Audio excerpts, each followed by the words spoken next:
KPFA Radio presents Law and Disorder, a show that exposes the cracks in our system, agitates for resistance, and collectively builds a new world where all of us thrive. Hosted by Kat Brooks and produced by Jesse Strauss. Please enjoy this episode of Law and Disorder that previously aired live on KPFA Radio. What's up, family? You are tuned in to Law and Disorder, a radio program and podcast where we expose the cracks in our system, agitate for resistance, and collectively build a new world in which all of us can thrive. From KPFA Radio and the Pacifica Radio Network, I'm your host, Kat Brooks. Even though the official line from some representatives for the California Department of Corrections, like Dana Simas, is that there is no utilization of solitary confinement in California prisons, we know from personal testimony, attorneys, researchers, advocates that thousands of people languish in isolation and torturous conditions every day in United States jails and prisons. A new book takes a deep dive into the realities of solitary confinement, and we are joined by the co-authors. The book is Way Down in the Hole: Race, Intimacy, and the Reproduction of Racial Ideologies in Solitary Confinement by Angela J. Hattery and Earl Smith. Angela Hattery is a professor of women and gender studies and the co-director of the Center for the Study and Prevention of Gender-Based Violence at the University of Delaware in Newark. She is co-author of Policing Black Bodies: How Black Lives Are Surveilled and How to Work for Change and the Social Dynamics of Family Violence. Good morning, Angela. Good morning, Kat. Thanks for having me. Thanks so much for being here. We are also joined by Earl Smith, a professor of women and gender studies at the University of Delaware in Newark, and the Emeritus Rubin Distinguished Professor of American Ethnic Studies and Sociology at Wake Forest University. He is also co-author of Policing Black Bodies: How Black Lives Are Surveilled and How to Work for Change in the Social Dynamics of Family Violence. Good morning, Earl. Good morning. I actually like to start with the personal. I think whether you're a professor or an advocate or a grassroots organizer, there's a story for folks that come into this kind of work, and I'd like to start with yours. Earl, I'll start with you. How was this the conversation you wanted to have in academia and in the world, particularly around policing prisons, Black bodies, etc.? Well, it is a story, and I don't know how much time we have for me to tell it, but I started doing advocacy work when Angela Davis was arrested, or chased and arrested. And I was at the University of Connecticut in Storrs, Connecticut. We had a Free Angela chapter, or group at least. And when she was released, I think we were one of the first places that she gave one of her first talks after her release. And this struck me deeply. At the same time, I was doing a low-level job at a Connecticut state maximum security prison. And I can't remember exactly whether the death penalty was on or off, but some of the people who I interacted with, some of the inmates, some of the prisoners that I interacted with, were on death row. And in that particular setting, death row was down in the hole. And down there was solitary confinement. So this takes me back to the early 1970s. And it just never left. And so I studied sociology and criminology. I've taught courses in criminology, penology, etc., written books about the abusive police systems that we have in this country. So I'm in it. And this work I'm very passionate about it, and will continue to do it until I can't any longer. Thank you for that, Earl. Angela, I'm going to throw that same question to you. How did you come into this work? So thank you, Kat. It's a really great place to start, because I think writing a book is telling a story.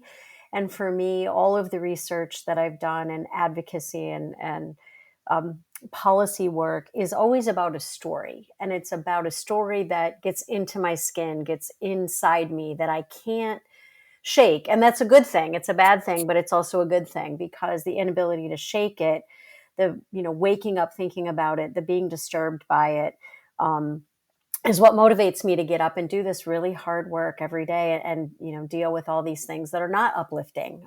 They're horrifying.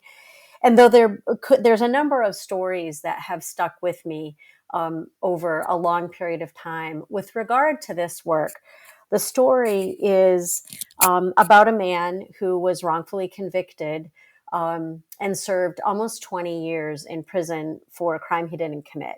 And his name is Daryl Hunt.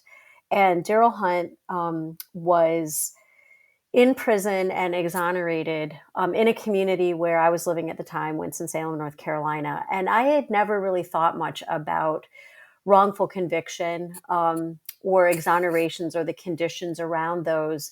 But living in the South, and Daryl is a Black man, and the crime involved the brutal rape and murder of a white woman. Racial politics were really unfolding. And that was, concerning and interesting. But what really drew me in was Daryl himself. And Earl and I had an opportunity to work with him. He founded a nonprofit after he was exonerated, and we worked with him for a number of years until, unfortunately, he ended his life about less than 10 years after he was released from prison. But Daryl went to prison the year that I went to college, and I've never really been able to move past, or I spend a lot of time thinking about the trajectories of our two lives and what I got to do that he didn't get to do.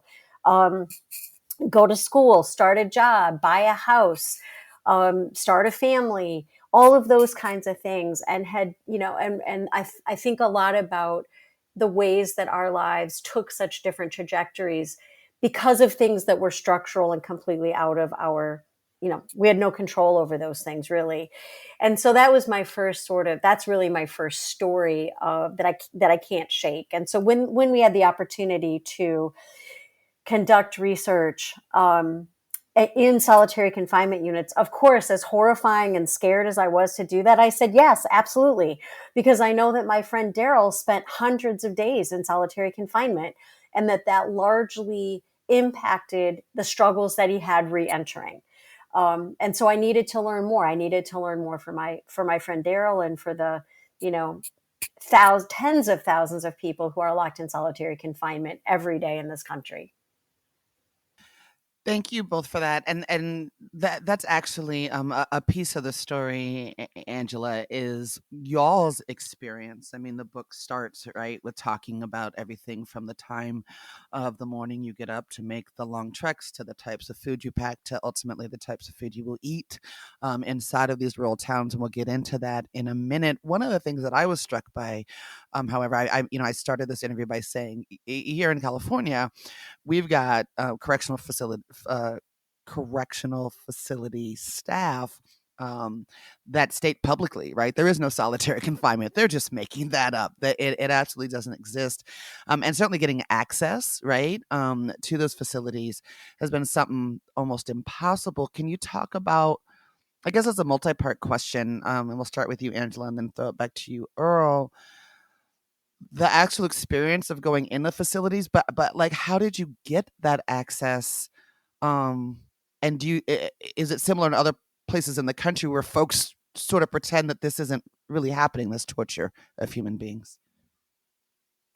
This is such a great question, Kat, and I'm really glad that you started with it.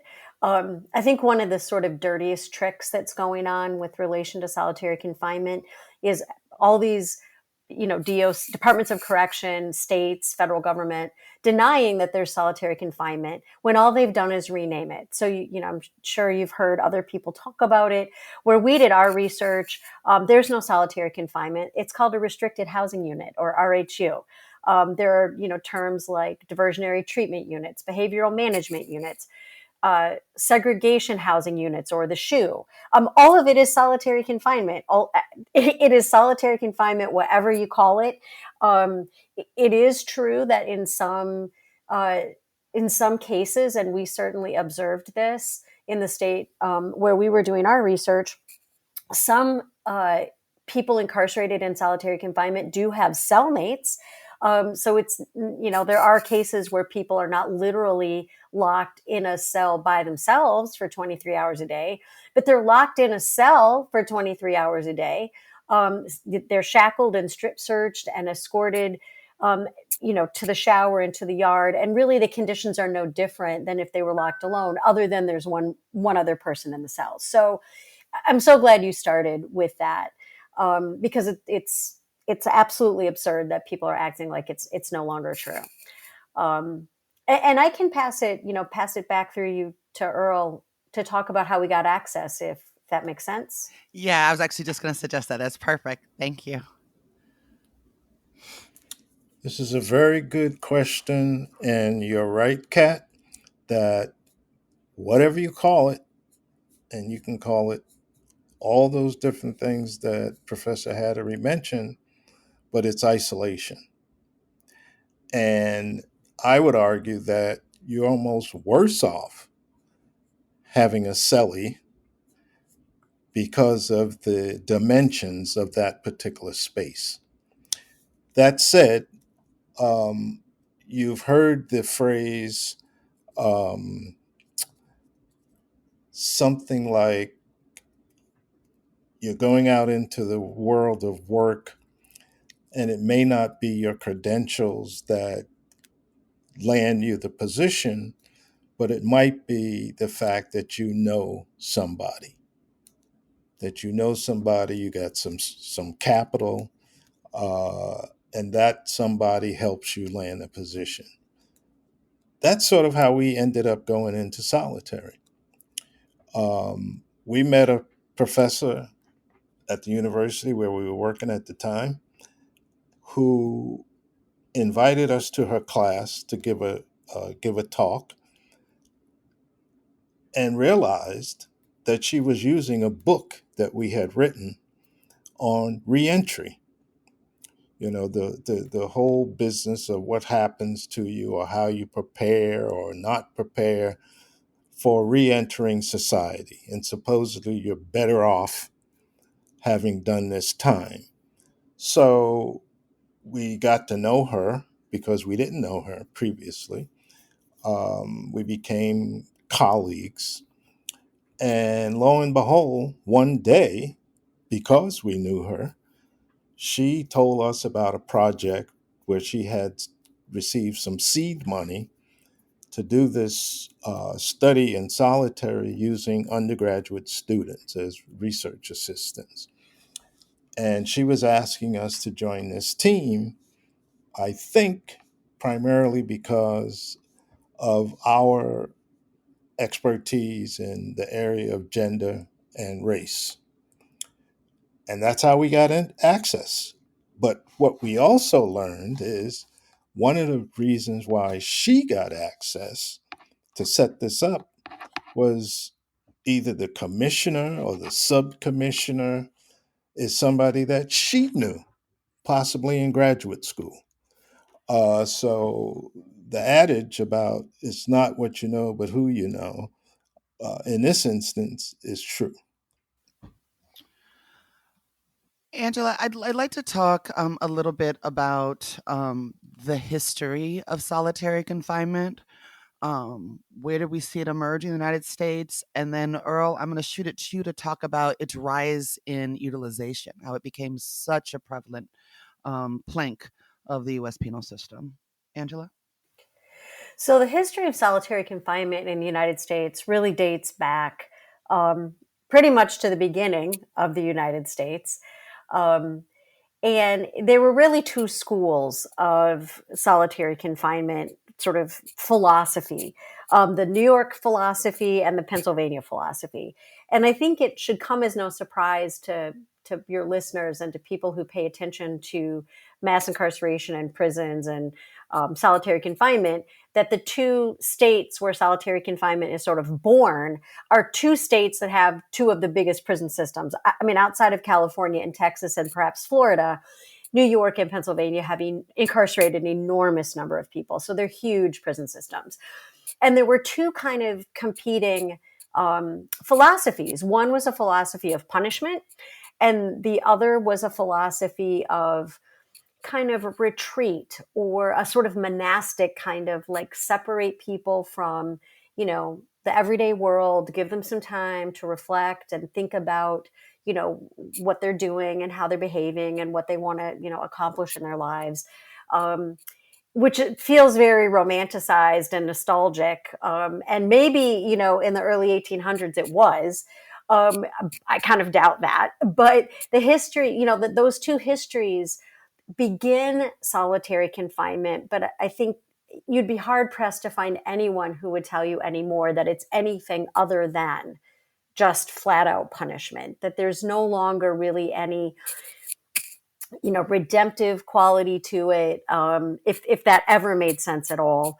It certainly doesn't now. The conditions are torturous, they're brutal, dehumanizing, and they don't at all, I shouldn't say even really, they don't at all produce time for reflection. They produce a lot of mental health issues. They cause anxiety. Time in solitary causes anxiety, depression, all kinds of physical health problems. And so, if people want to have a retreat to, commune with nature, go to a monastery, don't go to solitary confinement. And I don't mean that. It sounds maybe a little bit like flippant, but this idea that it's another sort of lie about solitary, this idea that it is in any way anything other than punishment. Yeah. Thank you for that. Earl, can you talk about, and I actually heard you talk about this in another interview, about the rise and utilization of solitary confinement, and specifically as it's tied to the punishment of political prisoners? Angela talked about these two competing systems. Inside of both is the whole notion of punishment. I grew up in New York, and I can tell you, Kat, that if I counted 20, let's say 20 black males in my age cohort, 18 of them would have been sent to juvie when we were, 12, 15 years old.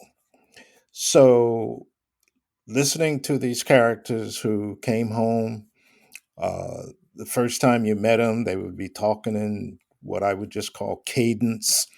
They would be telling you about all the things that they experienced in juvie. And much of it was brutalization. Much of it was fighting. Much of it was being cut. A lot of it was rape.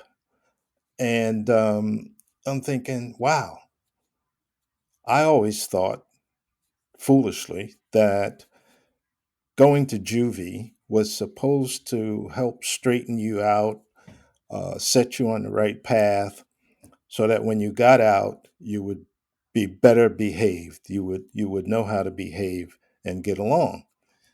Fast forward into adulthood, when I mentioned to you about the maximum security prison in Connecticut. Um, when I went there to work full time, they had rehabilitation programs. And, it might sound foolish today, but they had typewriter repair, auto repair, wood shop, the license and sign making uh, shops for the state.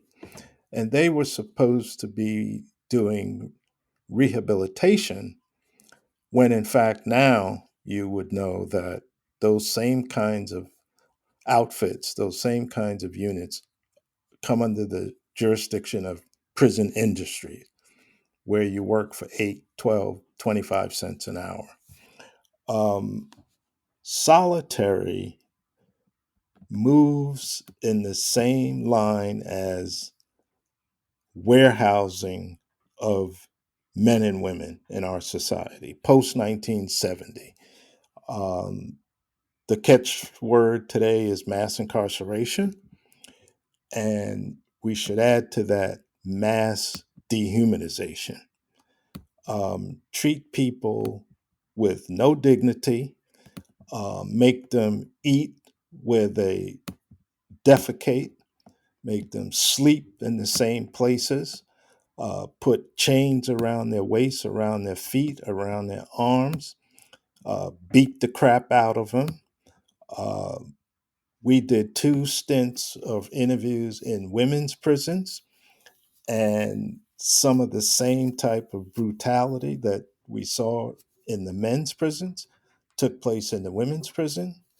As a male, um, and my understanding of women who need feminine products, etc., uh, to deny those products when everybody knows they're needed is just flat out dehumanization and torture. There's no other way to explain it.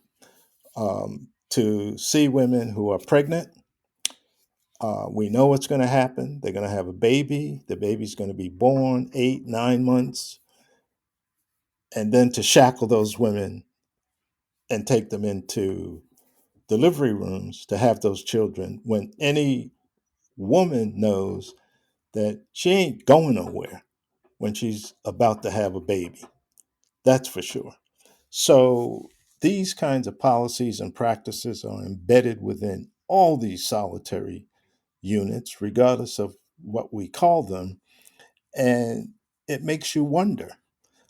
Albert Woodfox, uh, who everybody knows, the late Albert Woodfox, he didn't last long after he was released after 40 plus years in solitary. Darrell Hunt, Angela said, was dead, I forget, X number of years after he was released for a crime he didn't commit. One of the Angola Three, who was with Albert Woodfox through most of their time in solitary, died 3 days, 3 or 4 days after he was released. Um, it's it's just unbelievable that you could lock people up, fly that flag outside of every prison we went to. I think we went to six or seven prisons for this research project. Every last one of those prisons have a big old flag flying out there. And you go inside and you see the pictures on the wall of the commissioner and subcommissioner and all these people. And then they spread the lies that the only place you have torture and whatnot is in North Korea, Cuba, China, and Russia. It's unbelievable.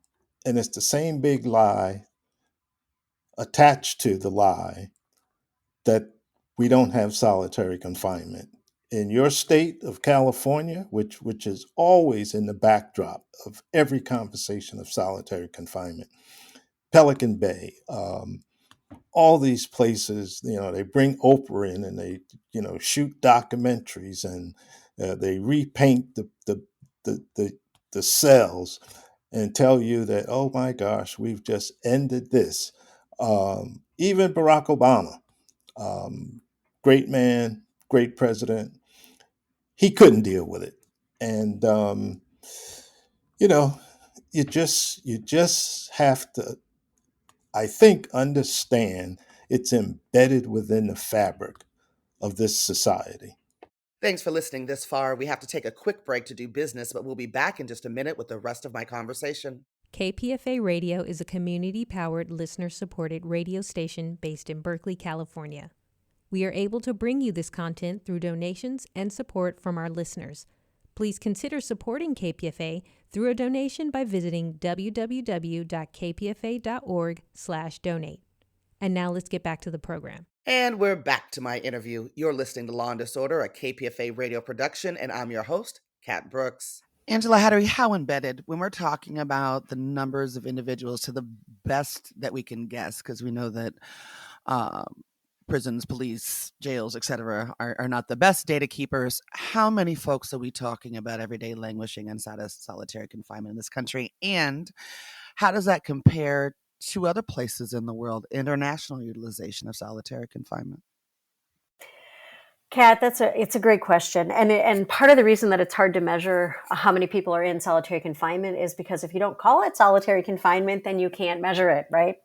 But we estimate, I mean, not we, but people who collect the data estimate somewhere between 40 or 50,000 and 80,000 people are held every single day in solitary confinement cells or isolation cells in the United States.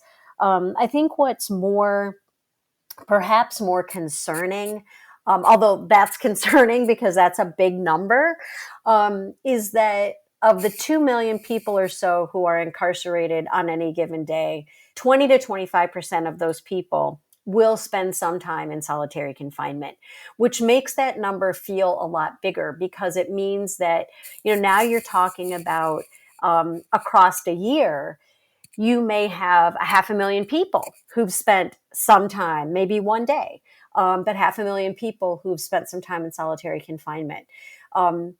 That's extraordinary because the research tells us that in fewer than 24 hours, mental health symptoms begin to appear.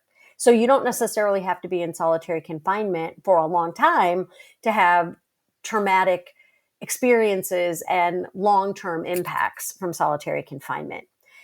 In terms of the rest of the world, the story of solitary confinement is kind of the same story of mass incarceration, that we lead the world in incarcerating people, and we lead the world in incarcerating them in solitary confinement. As Earl said, it's the big lie with the flag, and it's a deflection tactic. Let's make the public think that this is not really a big deal in the United States, that we don't really do that, but we do. And the UN, suggests that more than 15 consecutive days in solitary confinement constitutes torture. That's the UN, right? We don't have to pay attention to what the UN says. We're not under any obligation to abide by that, article. But that's their definition of torture. And under that definition of torture, we're torturing probably hundreds of thousands of people every single year, right? Because the truth is that very few people spend only 1 or 2 days in solitary confinement. Most people spend at least a month, which is twice that 15 days. So we're leading the world, and we're paying the consequences because most of those people will come home someday. They'll be back in our neighborhoods, back in our communities, back where we live, where we work, where we worship, where we play, all of that stuff, all of those places. Those people are coming home, and they're coming home without any, transition or healing of the experiences that they've had in solitary confinement. So if you add all of that up, it's hard to know how many people in the United States have some residual impact from the trauma they experienced in solitary confinement. Wow. We send Congress people, we send wardens, prison officials, we all send them over to Norway or some other place like that. And they get all gleeful, jumping up and down. The prisoners have beds and not cement slabs. They have mattresses, they have blankets, they have pillows. They even have kitchens. So if you want to cook up some, noodles and rice and make a nice meal, not in a cup with one of those things you stick in the cup and you plug it in the wall and you make hot water, the way they do in U.S. Jails and prisons, but they have full-blown kitchens. They can walk outside, they can paint the skyline and what have you. And then those people come back here and say, oh my gosh, we saw a very different prison system, and wouldn't it be wonderful if we could do that here? And the question we ask is then, why don't you? But what nobody talks about, and what we saw in solitary in the United States, is many of those countries don't have the kind of racial stratification system that we have in the United States. They don't have it. They don't have pieces of their population that have been deemed less than human. They don't have pieces of their population that are forced to live in segregated neighborhoods. They can't get housing, even if they served in the military. They can't get access to whatever that certificate is that you get, that the military says you don't have to make a down payment at the bank. They get redlined, live in squalor, etc. You don't have those kinds of systems as deeply entrenched and racially stratified. So the great basketball player, Brittany Griner, was sent to a prison in Russia and ultimately a penal colony. I can't wait, and she should take her time, but I can't wait for her to tell us what her prison experience was like in Russia. Believe me, I just can't wait, because as bad as Solzhenitsyn told us that these gulags were in the Soviet prison camps, the Soviet penal colonies, I would bet you, because they don't have, at least not in the same shape and form that we have, this racial stratification system, it doesn't measure up to what you see in places like Pelican Bay, Attica, etc. I would bet you don't see it, because we have a racist system that puts people in categories from top to bottom. It's good on the top, it's bad on the bottom, and guess what? The bottom always look browner, blacker than the top. Always looks that way in the United States. So Solitary is built on top of this racial stratification system, and that's what we saw, and that's what's different about our book from all the great research, the great books by MDs, psychologists, psychiatrists. The person who wrote the foreword to our book, Dr. Terry Coopers, is well known in the solitary science medical community. And he told us, and he says it in the foreword, we uncovered some serious stuff about racism in the solitary confinement space of the penal colonies, the carceral state of prisons in the United States. You are listening to Law and Disorder. I am your host, Kat Brooks. We are in conversation with Angela Hattery and Earl Smith about their latest book, Way Down in the Hole: Race, Intimacy, and the Reproduction of Racial Ideologies in Solitary Confinement. And Earl, that's actually where I want to go next, because you all go somewhere in the book that not a lot of abolitionists do, which is usually who I'm speaking to about these issues. And that is to look at this issue not just from the perspective of folks that are locked away in solitary confinement, but from the folks that are doing the locking away, the correctional officers. And Angela, I'm going to turn to you to kick us off. Talk to us about the decision to engage so deeply with COs, and their worldview around the people that they are incarcerating. So I'm so glad we're going to have a chance to talk about the COs. They are a complicated group of people. I want to just start there. And I think it's important to say, out loud and for the record, that they do a lot of terrible things. They create a lot of the dehumanizing conditions that exist in solitary confinement. They create much of that. They also inherit much of it. And the decision to spend so much time with them was largely for the reason you said, that most people haven't. Most people, unless you are a correctional officer yourself, and most of them don't want to come out and talk about what they did after they finished that job, there's almost no research on their experiences. And so it was a unique opportunity to really learn more about what not just their experiences, but as you said, Kat, their worldview. And I think Earl and I have also done research on domestic violence. And in that research, we interviewed both the abuser and the victim survivor of that abuse.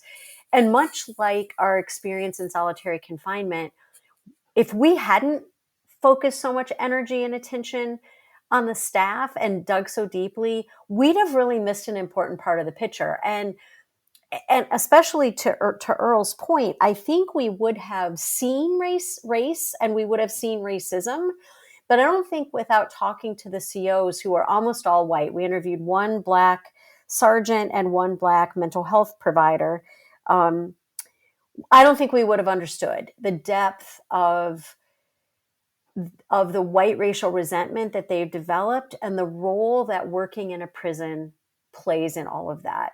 And so the sort of long and interesting and important story short is that we, as many people know, most of your listeners probably know, we build prisons as a form of economic development in mostly predominantly rural white communities, and that's California, New York, Texas, pick a state. Vast majority of the prisons are in rural, predominantly white, economically disadvantaged communities. And they're built to replace some sort of industry that has left. And that's crazy, right? Like, wow, who thinks that that's a good idea? And as many people know, that contributes to the rise in incarceration. It's the sort of, if you build it, they will come. In this case, if you build it, they will be sent there. But so you have a racialized space where the people working in the prison are not only almost all white, but their lives are outside of the prison almost all white. As we write in the book, they don't play softball in interracial teams. They don't worship in interracial spaces. Their kids don't go to interracial schools or integrated schools. Their lives are very white. And then they walk through the metal detector and they, put on their prison their uniform, their CO uniform, their guard uniform. And now they're in a space that's highly interracial, but not integrated, right? So they're mostly white. The people they lock up are disproportionately Black and brown. And so it becomes very easy for everything that they see and do to be interpreted through that lens, right? It's a good guys, bad guys. It's an us, a them. It's a we're good, they're bad kind of setup. And then inside of that setup, what we call it in the book, the flipped script. They now have to do the things that customarily, and Earl was describing in terms of the structure of white supremacy and racial hierarchies in the United States. They now have to do the thing that they're used to Black people doing for them. Right. So if they were to go to an urban center and, who's going to be cooking the food or cleaning the toilets, it would, in all likelihood, be someone who's Black or brown. In the context of solitary confinement, because of the nature of solitary, that, prisoners, and we use the term, I hope that your listeners have paid attention, have stayed with us this long. We use the term prisoner deliberately to highlight the fact that people who are incarcerated have their civil and legal citizenship rights held by the state. So they are literally prisoners of the state. So the prisoner, because they're in solitary confinement, they have to be fed. They have to have sometimes their toilet flushed. They have to be taken to the shower. They have to be taken to exercise. They have to be taken to medical. They have to be taken to, see the psych staff. They have to have, toilet paper distributed or menstrual products. And for the white CO, this can begin to feel like they're just lying there relaxing and I'm doing all the work, right? I'm climbing up and down the stairs. I'm delivering the food. And then on top of it, I'm being yelled at or spit at or treated in some way that is less than appreciative. And they begin over time to develop a very, very deep sense of white racial resentment. They instead of blaming the government for building prisons as a form of economic development, they blame the people they're locking in the cages for their circumstances. And it all started on the very first interview I had with the CO. We sat down together in a room, in a space that was in solitary confinement. And he said to me, we're Trump's left behind. We're Trump's forgotten. And I was like, what are you talking about? What are you talking about? Like, you go home every day. What are you talking about? Of course, that's not what I said. I said, tell me more about that. And over and over and over again, we heard stories of from people whose lives are difficult. They begin to believe, and it's of course all not true, but for them, their perception is reality. They begin to believe that, the 5-minute conversation they have with a psychological staff who's yelling through the door of a cell, they believe that is mental health treatment that a prisoner's receiving, that they're not.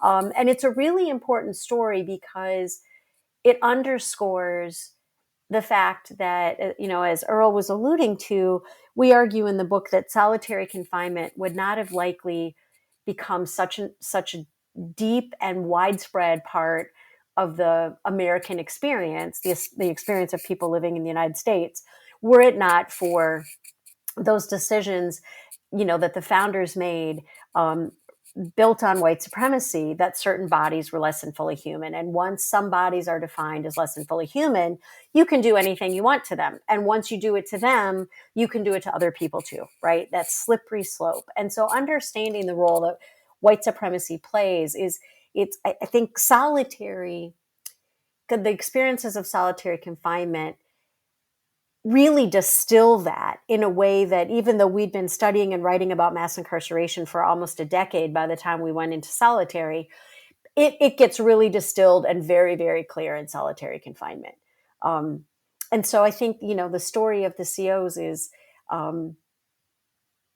important, because if we don't understand that, as Earl mentioned, we go to Norway and think, well, let's just bring home a fix to the system, but that will never solve the problem until we address honestly the roots of white supremacy, right? It's all rooted in white supremacy. You're listening to Law and Disorder. I'm your host, Kat Brooks. We are in conversation with Angela Hattery and Earl Smith about their latest book, Way Down in the Hole: Race, Intimacy, and the Reproduction of Racial Ideologies in Solitary Confinement.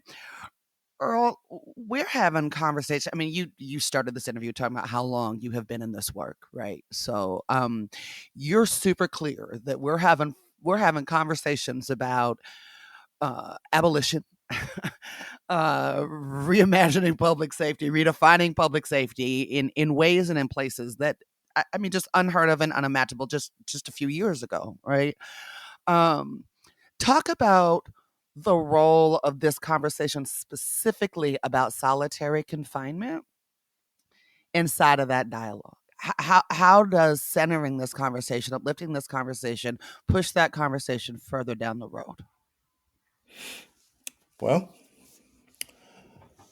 I listened to a book this morning about Rikers Island. And when you just say those two words, everybody knows what you're talking about. Rikers Island. And if you've been around this work and you don't know that, then you must have been sleeping on the moon or something. And one of the things that threw me, they opened the book with a speech by some New York City politician. And he was describing how the scum of the earth, needed to move through these spaces and be cleansed, so that the needles that they use to stick in their arms and the guns that they use to rob people and kill people, when they come out, all of that will have been left behind. And there was a deep pause, and the narrator of the book tells you who the speaker was, and then says, and they were talking about Rikers Island, and then says, you know what the date of this speech was? 1921. I almost fell off the treadmill. I'm thinking, this guy was saying all these things in 1921 specific to Rikers Island, and I can pick up the newspaper today and see the same kinds of things being said about Rikers Island in 2023, 2022, 2023. We've been talking about eliminating solitary forever. And each year, each administration, whether it's state administration, whether it's the local county jail administration, even the federal government that oversees the federal prison systems, each year they come up with some type of excuse on why they can't get rid of this system. Heck, they've told us they were going to get rid of Guantanamo, and it's still there being used with a handful of prisoners, costing the taxpayers gazillion dollars. Mayor, I think his name is Eric Adams, in New York City, is a new mayor. He's a black mayor, former police guy. He's already backtracked on what he was going to do closing Rikers Island. You know, they were going to make 5 boroughs of prisons, and each borough would have their own little prison. He's backtracking now because he's got pushback from police unions and all these guard unions, et cetera, who are very powerful entities. So when we look at Solitary Cat, it is something that's been in the conversation forever. And it always ended with, we will be getting rid of this system the next time. And the next administration pushes it down the road to the next time. So much so that in 2023, here we are. There's hunger strikes, as there were hunger strikes in the past. There's mutilations. The suicide rate is up in all these prisons and jails. At Rikers Island, you can't even get the correctional officers to come to work because they know if even not coming to work, they're still going to be paid. So this whole thing is corrupt from top to bottom, dehumanizing. We asked ourselves a simple question when we were doing our research. Uh, at that time, the mail system in this particular state prison system, and now across the country, was being farmed out to a third-party processor so that your mail, including legal mail from your attorney, was being sent to these places in Florida, et cetera, Xeroxed, and then sent back to you. So we're sitting there interviewing prisoners, and they're telling us they haven't had mail in 3-4 weeks when they normally would get letters from their loved ones, et cetera, inside of a week. So when we left the prison, we get back home, we're doing follow-up debriefing. We have students looking into the mail system in these prison systems, including the one where we work, and we find out that they Xerox this stuff, love letters, Valentine's cards, legal paperwork, and then they send the Xerox copies back to the prisoners. And think about how long this takes. So somebody who's looking to get a birthday card from their loved one with perfume in it, etc., that's gone. It's a simple piece of Xerox paper. So all of this has taken place in solitary. We used to have, when I was working in the maximum security prison, people in death row, people in solitary could have as many books as they want, books and magazines, because at that time we believed that books and magazines would keep people on the straight and narrow, that they wouldn't stray, they wouldn't get in trouble, they'd do what they're supposed to do as long as they could read. And part of that was a part of rehab services.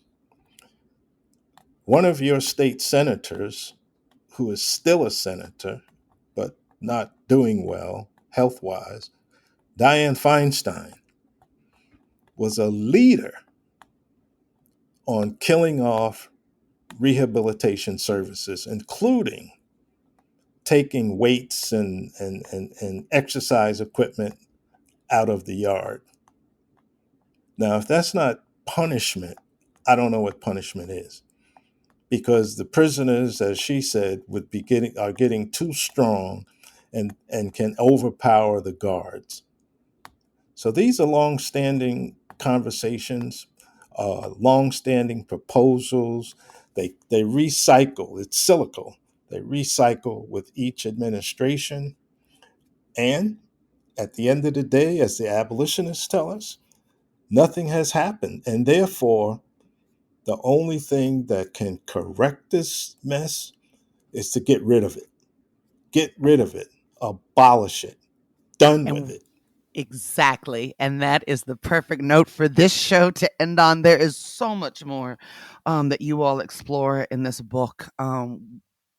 We hope people will pick it up, open it. It is a great contribution to this work and to the field.